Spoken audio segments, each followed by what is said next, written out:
How's it going, guys? Nintendo Enthusiast here. Today I thought it would be fun just to do sort of a random topic. I've been playing through SMT5. I actually just beat it last night, and I absolutely loved the game. And I just wanted to do a video talking about it, so I figured this was a good thing to go over. Why Persona fans should think about playing SMT5. If I don't post anything after this until Christmas, I hope everyone has a great holiday season. It's been a fun year of making videos. If you're a subscriber, thank you so much. It really means the world to me, and I cannot believe that the channel just passed 50,000 subscribers. It's just absolutely bonkers. But anyway, let's jump on into today's topic. Shin Megami Tensei V is the first game in the series I've ever played. SMT fans, I'm sorry I have failed you, I just never got around to it until now. However, I was a big fan of the Persona series, playing all the way through 3, 4, and 5, and they're some of my favorite games of all time. Now, I know bringing up Persona when talking about SMT is sort of like saying Voldemort in Hogwarts, but honestly I don't really see what's so wrong with it. Both games have similar combat, somewhat similar aesthetics, they come from the same publisher, and in a lot of ways they ooze the same eerie tone. So I'm not trying to offend any SMT fans out there, but today I'm talking to Persona fans about why they should maybe check out SMT5.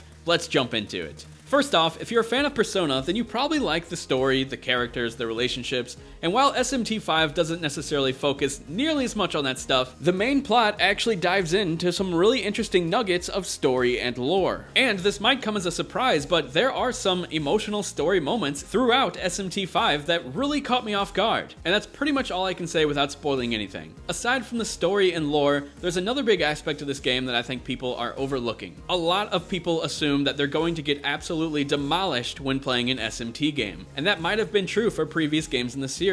However, SMT5 is way more accessible for people who don't want to learn every single little thing about the ins and outs of the combat. Not only does the game have an easy mode, which is way more accessible, but if you're feeling way overwhelmed by the combat or you just don't simply understand it, but you want to experience the rest of the game like the exploration, the story, fusing demons, you can crank it down to safety mode, and then the game is just extremely easy. And there's no judgments here. It's your experience, do what you want with it. I feel like a lot of people are turned away from SMT5 because they think that they're just going to get dominated in the combat. Luckily, there are other options, and it's totally playable for pretty much anyone. And the third reason why I think Persona fans just might enjoy this game is that overall it just feels very familiar. No, it's not Persona, but the anime aesthetic, the school setting, the demons, which a lot of them you'll recognize because they're in Persona, and just the vibe of the game. It's all very Persona-like. Or should I say Persona is very SMT-like. I'm not trying to offend either side of this war that seems to be brewing on the internet. I can safely say I'm a fan of both series now. In my opinion, in terms of the latest games in each series, they both have their strengths. While Persona 5 offers better characters and great dungeon design, SMT5 has more satisfying combat and incredible progression. Now, these next reasons on why I think you should play SMT don't necessarily connect with Persona or Persona 5. They're just elements of this game that I find so fun, so I want to talk about them.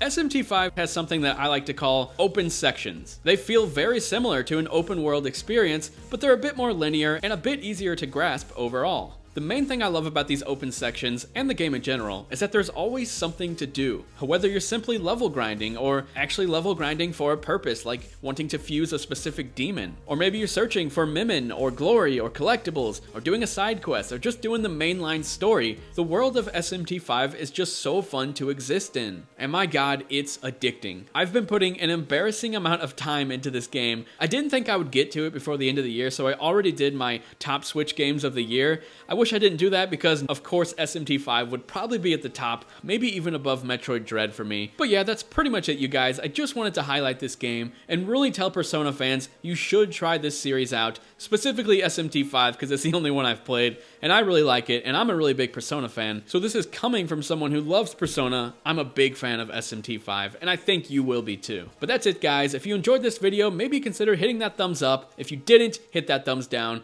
I'll talk to you guys later. See ya.